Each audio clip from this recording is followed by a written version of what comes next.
ఉండాలి. భూమి పుట్టినది మొదలుకొని మగోళ్ళు చేయవలసిన పని ఏంటంటే ఆడవాళ్ళని పొగుడుతారు, పొగడాలి. మగోళ్ళ పనేమో పొగడడం, అక్కడి నుంచి పడిపోవడం జరుగుతూ ఉంది. అయితే బయట వాళ్ళని పొగడకూడదు. ఎవరిని పొగడాలి? భార్యను పొగడాలి. భర్తలందరూ కూడా ఇది చాలా తెలుసుకోవాలి. భర్తలందరూ కూడా భార్యలను పొగడాలి. ఆ పొగడత అనేది ప్రభువులో ఉంది. అది ఎన్ని పొగడ్తలు పరమగీత గ్రంథంలో ఉన్నాయో.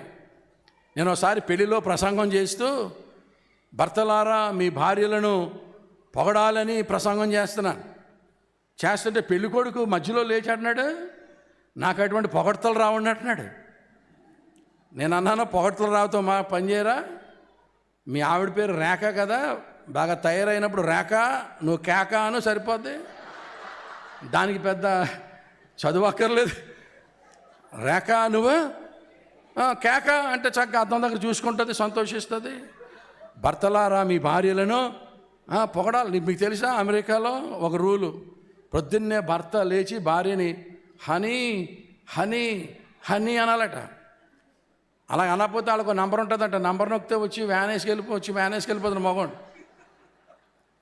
అందుకనే తెల్లారు లేస్తే వాళ్ళు టీ చేసి పట్టుకెళ్ళి హనీ హనీ హనీ నా తేనే తెక్కారిపోతాం అనాలంట. లేకపోతే నంబర్ నొక్కేద్దంట. నంబర్ నొక్కేసిందంటే వెళ్ళిపోవడం వ్యాన్లోకి. వాళ్ళేమో హనీ హనీ అంటారంట, మన భర్తలేమో మనీ మనీ, మనంతా మనీ. దేవుని బిడ్డలారా, దేవునిలో ఈ లక్షణం ఉంది, పొగడాలి. భర్తలు ఎప్పుడు కూడా భార్యల్ని ఎంత పొగిడినా తక్కువేనండి. మన ఫారెన్లో అయితే వాళ్ళు పెళ్ళి అయిన తర్వాత పొగుడుతారు. ఇండియాలో అయితేనట పెళ్ళి అవ్వకముందు పొగుడుతారంట. నువ్వంటే పడి చస్తానండి. చేసేసుకున్నా పడేసి తన్నేస్తున్నారు కదా. పెళ్ళి అవ్వకముందేమో నువ్వంటే పడి చస్తానన్నావు, చేసేసుకున్నా పడేసి తనడం. అది దేవుని చిత్తంగా. హల్లెలూయా. ఏదైనా కాన్సెప్ట్ ఏంటంటే, బైబిల్లో ఉన్నటువంటి దేవుడు తన సంఘ కన్యకను పొగుడుతూ ఉన్నాడు.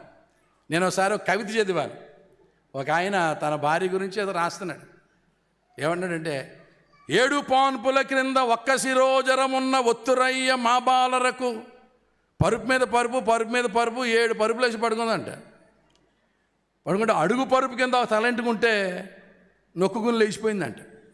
మరి ఎంత సుకుమారో చూడండి. మరి పరుపు దేంతో చేశారు?